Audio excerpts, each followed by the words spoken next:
Hi guys, welcome back to my channel. Thank you guys so much for coming back to another video. If you're new here, thank you guys so much for stopping by this video. And if you're a returning subscriber, thank you guys so much for coming back to another video. I really appreciate you guys. Before I even get into what I'll be talking about right now with you guys, I'm just gonna ask you guys to take a second to hit that like button. Subscribe if you have not yet subscribed to this channel, and drop a comment. All right guys, it only takes a second and I really appreciate it because it really helps the video out and it really helps the channel out. Only take a second, totally free. Now I will be sharing some information that I came across today that I think is significant. If it is that you are somebody who is thinking of studying in Canada, migrating to Canada with the goal of becoming a permanent resident, I think this information will be ideally for you. All right guys, so stick and stay.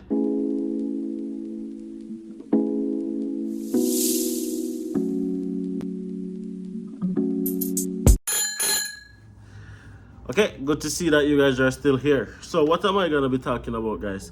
So today I was going through the internet, that I usually do, just to make sure that, I'm keeping up to date with all of the immigration changes and anything that, is like worth mentioning in terms of game-changing information.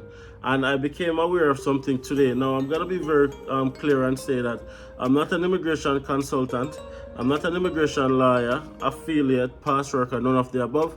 All the information that you get here is just based on my own personal experience and research that can be found on the provincial website and also the IRCC official website. All right guys, so this is no way or shape or form legal advice, however it's factual advice.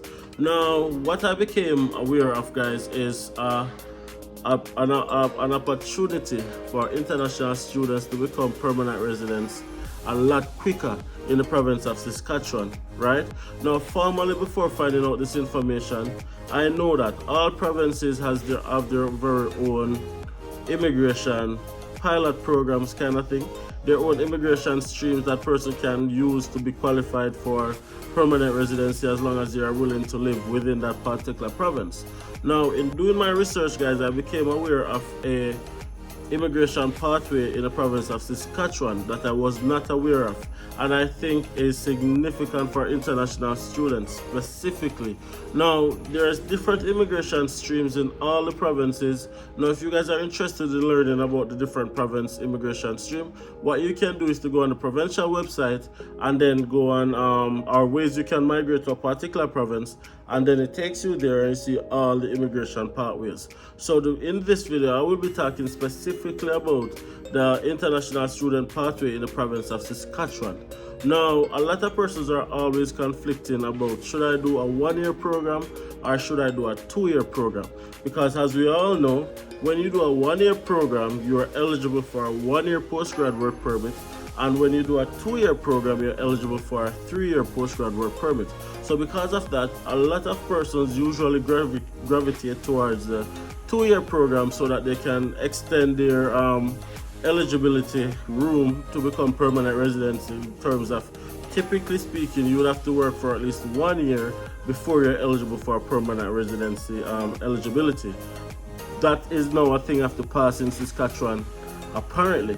Now, the province of Saskatchewan is saying as long as you have completed a certificate program, which is a 1-year program, a diploma program, which is a 2-year program, or a degree program, which typically is a 4-year program, all you need to do is to now work for 6 months, and then you'll be able to apply for permanent residency underneath the Saskatchewan Immigration Nomination Program, SINP it is called.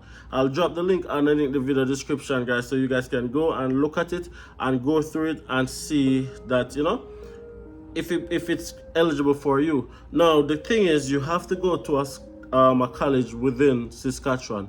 So if you go to college in Alberta, you are not eligible. If you go to college in Ontario, you're not eligible. You would have to complete the program within a Saskatchewan university or college institution. And at the time of applying for the SINP, you have to have a valid post-graduation work permit. So you would have had to complete your studies and been working for at least 6 months. Now that's a game-changing thing, guys, because one of the things that a lot of persons are always conflicting about is, when I graduate my 1-year program, will I be able to get a job within the 1 year that will give me the experience I need in order to apply for a permanent residency? But in Saskatchewan, all you need to do is to be working for 6 months now. And then that simply means that a 1-year program would be a lot more flexible, because as soon as you have gotten your post-graduation work permit, been working full-time, and the full-time job, it says on campus, off campus, it even counts co-op program. I'll drop the link again in the description so you guys can go and look it up and see if you're eligible. So I think that is game-changing information, guys, because once you complete your studies in Saskatchewan, it simply means that your PR eligibility then now become possible within 6 months in comparison to 1 year or even 2 years. You know, each province is different. So that is game-changing information that I think a lot of persons will be able to benefit from. So if you're one of those persons in Saskatchewan, or if you're not sure of where you want to go to, know that this is an option that you guys can explore, right? Now, if you're conflicted about doing a 1-year program or a 2-year program, your prayers have been answered, guys. You can do a 1-year program as long as you do it in the province of Saskatchewan, and then you're eligible for permanent residency after just 6 months. Smash a like on the video, guys. I think that was one of the most, I'd say, exciting bit of news that I saw today. Now, I'm not sure if this is something that is very new, but I didn't come across it until today. Now, it seems as if it's been going on for probably a little while, probably a couple months or a couple weeks, I'm not sure, but definitely check it out, right? I'm always saying, guys, these provinces, Western Canada provinces, guys, look at these provinces, because each province has so many immigration pathways that you can use to get provincial nomination that many persons don't usually look into. A lot of persons typically look on the federal streams, which is the express entry, and so many on the federal skilled worker, Canadian experience class, stuff like that, right? No, but all you need to do, guys, is whatever province you are in, or whatever province you're thinking of going to, just go on the province website and look at the different immigration streams that these provinces offer, because every single province offers its own little immigration program that you guys can benefit from, especially as international students. The government of Canada is trying desperately to keep international students in Canada to fill that labor shortage void, and they're even thinking about relaxing the requirement to prove that you'll be returning back to your home country, because it's a bit conflicting, right? It's a bit contradictory. They want you to stay, but in order to get the permit, you have to prove that you're going back home. Very contradictory. So the Ministry of Immigration, Sean Fraser, has came out and said that this is something that they're looking to revamp in the immediate future, in the near future, so that international students don't necessarily have to prove that they're going back home to be eligible for a study permit to study in Canada. Now, there's other criteria that you have to, of course, meet in order to get that study permit, but in terms of proving that you're going back home, that is going to be relaxed very, very soon, guys. Smash a like on the video, guys, if it is that this information is going to be useful to you, if it's helpful to you, or if you see yourself benefiting from this information.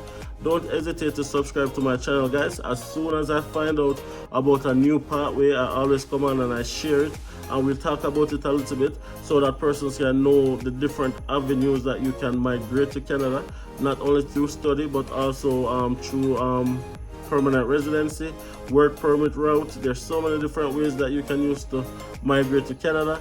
If that's something that you're interested in, guys, please don't hesitate to just subscribe to this channel. That's how we do it here. We do it unfilteredly. We dissect it, we go in between, and everything that you get here is facts.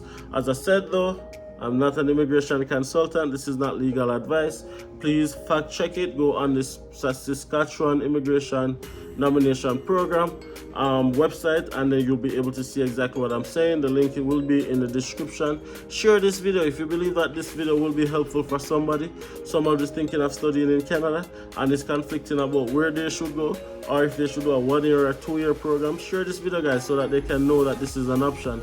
As soon as you finish your 1 year certificate, work for 6 months, and then you can apply for permanent residency in Saskatchewan.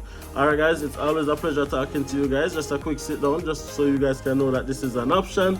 Again, subscribe if you haven't subscribed already. Smash that like button, guys, and please share this video so that somebody can see it who will benefit from it. Alright guys, thank you guys so much for watching, and see you guys in the next video.